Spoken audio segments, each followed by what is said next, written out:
किसको सुरक्षा नहीं देनी है, किसको देनी है तो सरकार को तय करना है। मगर मैं अब तो पुलिस सुरक्षा में हत्या हो रही है। अपने अतीक और अशरफ भाई की हत्या के बारे में देखा किस तरह से हुई। पुलिस ने डिफाइन कर दिया, जस्टिफाई किया कि अपराधी थे, माफिया थे, लेकिन वो मेंबर ऑफ पार्लियामेंट भी रहे थे।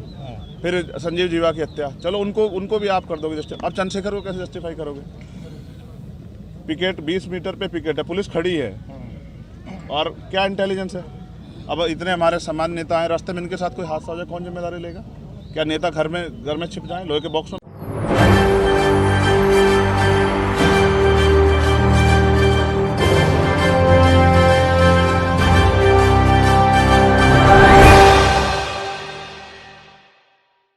नमस्कार, SPN9 न्यूज देख रहे हैं आप। आपके साथ मैं हूं मानसी जायसवाल। चंद्रशेखर रावण, जब से उन पर जानलेवा हमला हुआ है तब से चर्चाएं तेज हो गई हैं कि आखिरकार योगी आदित्यनाथ जो बड़े बड़े दावे करते हुए नजर आते हैं कि उत्तर प्रदेश की कानून व्यवस्था बेहद ही सही तरीके से चलती हुई नजर आ रही है, लेकिन उत्तर प्रदेश की कानून व्यवस्था किस तरीके से यहाँ पर चरमरा रही है उसका सबसे बड़ा उदाहरण यहाँ पर देखने को मिला जब चंद्रशेखर रावण पर दिन दहाड़े 4 राउंड फायरिंग की गई।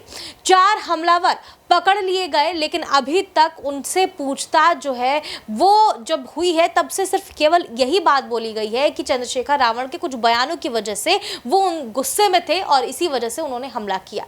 अब इन तमाम मुद्दों पर चर्चाएं आखिरकार तेज हो गई हैं कि आखिरकार चंद्रशेखर रावण जो काफी समय से ये कहते हुए नजर आ रहे थे कि उनकी जान को खतरा है, काफी समय से उनको जान से मारने की धमकियां मिल रही थी, उनके जो समर्थक है लगातार सोशल मीडिया पर वीडियो पोस्ट कर रहे थे, राष्ट्रपति को ज्ञापन तक सौंपा गया, लेकिन कोई भी कार्रवाई नहीं की गई। तो क्या चंद्रशेखर रावण अब बड़ा एक्शन लेते हुए नजर आएंगे? क्या चुनाव के मद्देनजर चंद्रशेखर रावण को यहां पर बड़ा फायदा होता हुआ नजर आएगा? और क्या योगी आदित्यनाथ को अपना इस्तीफा दे देना चाहिए क्योंकि उत्तर प्रदेश की कानून व्यवस्था उनसे संभल नहीं रही है?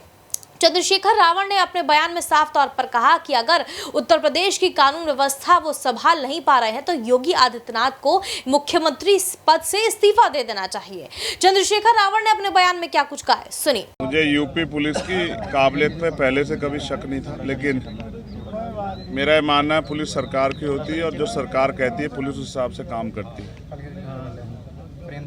जल्दबाजी में कुछ पुलिस की तरफ से इस तरह के बयान दिए गए जो मैं समझता हूं कि जिनकी जरूरत नहीं थी, बिना जानकारी के, बिना ब्लास्टिंग रिपोर्ट के कह देना कि गोली जो है वो 315 बोर के कट्टे से चली और हमने कट्टे बरामद कर लिए, या बिना बहुत सारी जानकारियां जो तथ्य जो हैं उसमें हैं कि 4 नौजवान लड़के जिनको ये भी नहीं पता कि खाना किस तरह खाते हैं वो आके किसी पे गोली चला देंगे। और जिस तरह की पुलिस ने कहानी करके बताया कि भाई अचानक से टोल पर उनको पता लग गया कि चंद्रशेखर आ रहे हैं तो हम हमला कर देते हैं। तो हम उत्तर प्रदेश में रहते हैं, उत्तर प्रदेश की कानून व्यवस्था और उत्तर प्रदेश के सरकार के कार्य करने के तरीके और अपने राजनीतिक विरोधियों को निपटाने के तरीकों को भी हम लोग जानते हैं।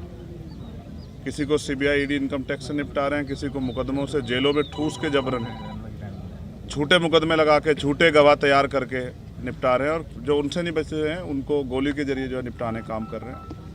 इसलिए मैं अभी जांच के कई तथ्य हैं और जांच लंबी चलने वाली, मुझे उम्मीद है कि पुलिस बिना किसी दबाव के निष्पक्ष जो है वो इन्वेस्टिगेशन करेगी और इसके पीछे कौन है, किसने किसके कहे पे, किसके इशारे पे किसने पैसा दिया, हथियार कहाँ से आए, ऑटोमेटिक पिस्टल्स कहाँ से वो बरामद हुई, कौन कौन इसके पीछे है, कौन मॉनिटर कर रहा था, कौन जो है रेकी कर रहा था, इन सब की जाँच हो।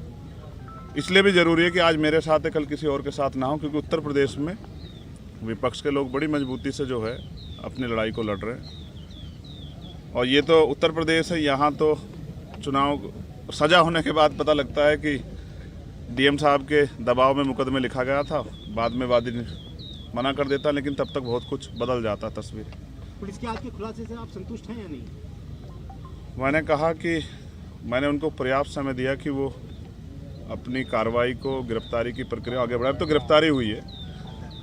मुझे नहीं लगता कि जिन्होंने इतना बड़ा हत्याकांड, तो पुलिस ने कहा ना, आपने सुना कि भाई वो हत्या करना चाहते थे, तो जो हत्या करना चाहता था उसके पीछे कोई बड़ा कारण हो, छोटा कारण नहीं हो, जिस तरह कारण को आप हवाला दे रहे हो। और मैं लोकतांत्रिक व्यवस्था में हूँ, संविधान को मानता हूँ। मैं जहाँ तक मैं मानता हूँ मैंने किसी का बुरा नहीं किया, आप सब लोग जानते हैं। मैंने किसी को बुरा ना कहा ना किया।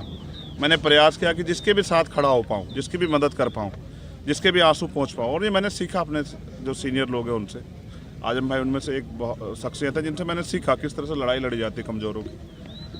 तो मुझे लगता है कि अभी उनको जल्दबाजी ना करते हुए, माहौल शांत है, हम लोगों ने लोगों को शांत रखा है, हमने अपील की है। उस समय ईद का त्यौहार था, हमारे कंधों पर जिम्मेदारी थी, हमने लोगों से अपील की, लोगों ने हमारी बात को माना। तो वो जल्दबाजी ना करें, बिना ब्लास्टिंग रिपोर्ट के कह देना कि गोली कौन सी, हमें पता है गोली कौन सी है। तो जल्दबाजी ना करें, सारे जो जितने भी जो तथ्य हैं, जितने भी जो दिशाएं, उन पर सब पे काम करें। क्योंकि जहाँ तक हम जानते हैं कि हो सकता है किसने पैसा दे के कराया हो, क्योंकि वो तो नौजवान बच्चे, उनको इतनी जानकारी नहीं है, उनको ये भी एहसास नहीं था कि ये करने के बाद क्या होगा। तो इसलिए इससे बहुत बड़ा नुकसान हो सकता था प्रदेश स्तर पे भी और देश स्तर पे भी। इसलिए मैं प्रयास करूंगा कि सरकार के दबाव में जल्दबाजी ना करें और जिम्मेदारी से जांच को आगे बढ़ाएं और सभी तथ्यों पर जांच करें। और मुझे अभी भी पुलिस के कुछ अच्छे अधिकारी हैं, उनकी कार्यशैली भरोसा है कि वो सरकार के दबाव में काम नहीं करेंगे। और उम्मीद है कि फेयर जांच होगी और ये पता लगेगा इसके पीछे कौन है। कल की जो आप लोगों की घोषित पंचायत है उसके बारे में अभी मैंने लीडर्स को बुलाया है, सब लोगों को, और मैं चाहता हूं कि पुलिस को पर्याप्त समय मिले जिससे कि आसानी से वो अपने कार्य को आगे बढ़ा पाए। ये ना हो कि हम इसमें फंसे रहे, इसलिए हमने कार्रवाई को में ढिलाई बरत दी। तो आज शाम तक उसकी स्थिति 6 बजे 6-6:30 बजे क्लियर हो जाएगी। और मेरा प्रयास रहेगा कि मैं उनको समझाने में कामयाब हो जाऊँ कि क्योंकि कावड़ का समय आ रहा है और मोह अच्छा नहीं है, नुकसान हो सकता है। मैं कोशिश करूंगा कि किसी भी तरह का जुटान ना हो। अध्यक्ष जी, जब आप पे हमला हुआ तो आपने ये कहा था कि हमारे सहयोगियों ने, साथियों ने उन लोगों को पहचान लिया था। तो जिस प्रकार उनके आज आपने देखा प्रेस वार्ता हुई, तो क्या लगता है वही व्यक्ति थे? नहीं, दिखाए नहीं। आपने देखा क्या दिखाए? आपने देखा हो तो मीडिया के लोगों ने बताओ। फोटो भी वायरल हो चुके हैं सर, आपने देखा होगा। नहीं, पुलिस की कार्यशैली ऐसी, फोटो किसी का दिखाते हैं, जाता कोई है, हथियार कोई होता है, लगाया कोई जाता है, पकड़ते कहीं से हैं, दिखाते कहीं से हैं। तो इतने कम समय में कट्टे से तो फायर नहीं हो सकती लगातार, और फायर 6-7 हुई है, 3 नहीं हुई है। तो मैं कह रहा हूँ ना, अभी जांच कर लें, जल्दबाजी ना करें।